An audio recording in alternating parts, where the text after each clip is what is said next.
What's going on, guys? It's Steve. So, James Harden is going to be playing point guard this season. So, how will this work out for the Houston Rockets? Now, James Harden, if you guys don't know, actually did play some point guard in Oklahoma City. So, that's a good thing because now he has experience, and not only that, he is a better player than ever.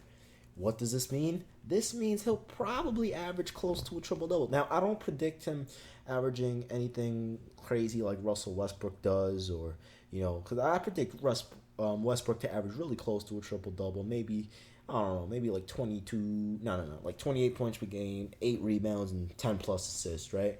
Um, but in terms of the Houston Rockets and James Harden, I predict James Harden to average anywhere from maybe 28, 29 points per game. And then on top of that, I would say maybe 6, 7 rebounds per game and close to 10 assists, maybe more than 10 assists per game. And, against the New York Knicks, we actually saw him play point guard. And watching him play point guard, like I noticed that there was more ball movement for the Houston Rockets. The Rockets were just overall playing better offense. He was making some incredible passes.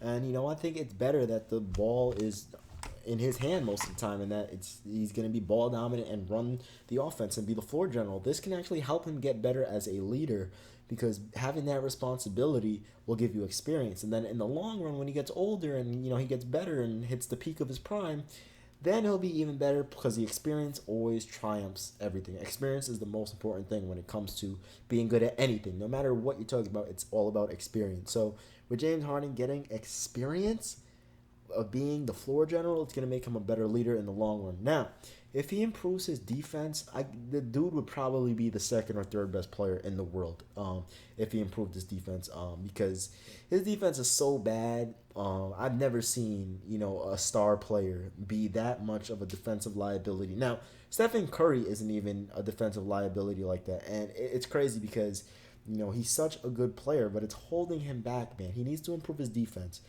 tremendously because there's times, I know you can make fun of him, talk about Shaq in a full moments, but it's true because there are times where, he'll like, for example, last season there was a play where they were playing against the New York Knicks in Madison Square Garden, and it was around half court. The Knicks were on a fast break, and I think Trevor Ariza let him go by him because he thought James Harden was going to step in front of him. Instead, James Harden screaming at Trevor Ariza, and the guy just blows right by James Harden and dunks it on the fast break. And it's just like, what the hell? And then there's times where he doesn't box out and things like that. So those type of things, really, it makes you question how good he is as a player because, LeBron wouldn't do that. You know what I'm saying? Kevin Durant wouldn't do that. You know what I mean? Like, there's certain things, like Carmelo Anthony wouldn't do that. 11 points to bring so like these type of things make you question, how good he is of a basketball player. But, again, hopefully this will make him even better because experience triumphs everything. It really does. So anyway, let's look at the Houston Rockets roster. Patrick Beverley, James Harden, Tyler Ennis, who used to play with Miami. He's a pretty solid player. Trevor Ariza, Clint Capella, Corey Brewer, KJ McDaniels, Ryan Anderson, Eric Gordon, Nene. We already know who Nene is. I was actually surprised when I saw Nene on the Rockets. I didn't know he was on the Rockets. Pablo Prigioni. And that's pretty much all I think of the people that are going to play. So, again, the players that I think are going to get minutes, James Harden, Trevor Ariza, Tyler Ennis, Clint Capella, Patrick Beverley, Corey Brewer, KJ McDaniels, Ryan Anderson, Eric Gordon, Nene, and probably Pablo Prigioni, who used to play for the New York Knicks. Now, here's the thing.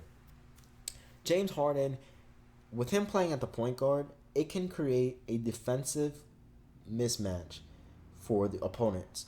It can make the defenders. It's gonna be hard. Wow, I can't talk right now. It's going to make the defenders, the opposing team, extremely hard to defend the Rockets. And here's why.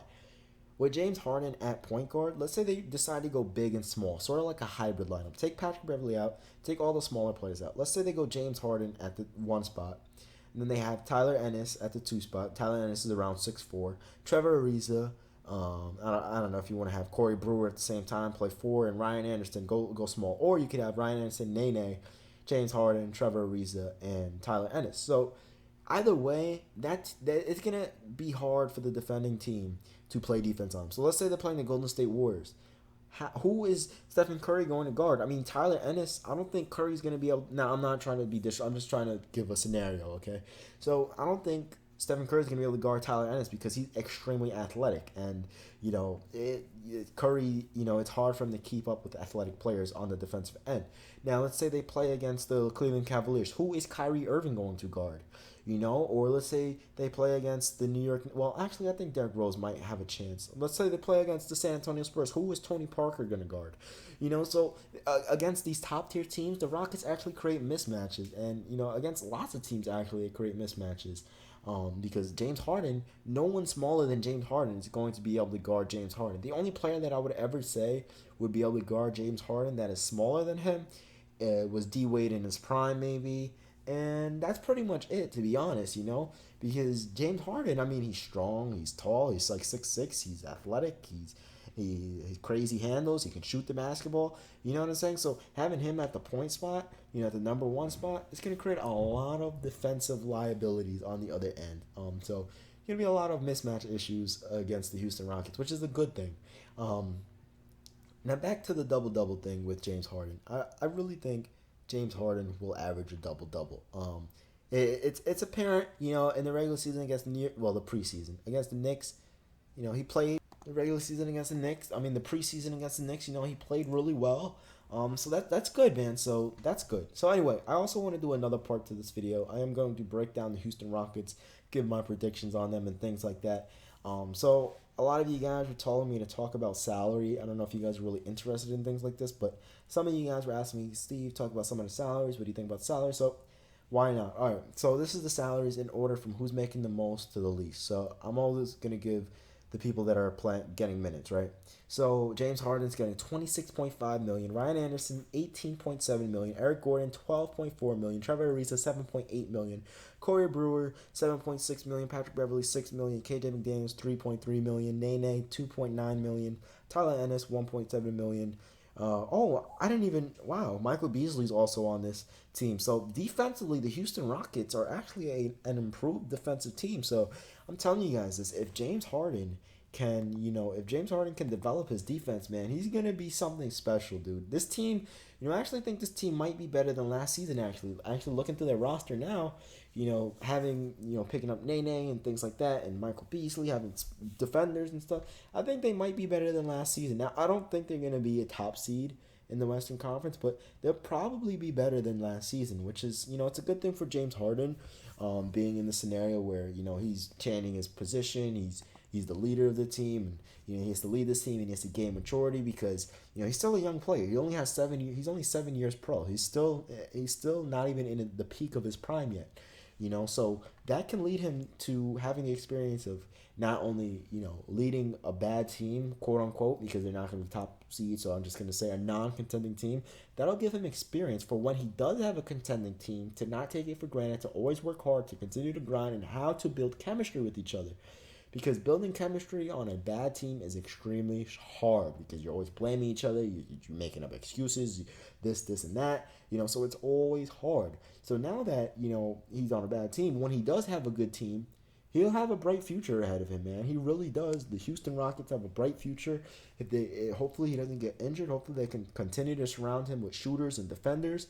Now obviously he's probably going to need another all-star on that team, or he's going to leave. But he obviously, now he's going to need another all-star on the team. The way the NBA is now, there's no way anyone could beat any team without any other all-stars on the team besides Dirk Nowitzki. But that was 5 years ago, and that was we're talking about Dirk Nowitzki here, right?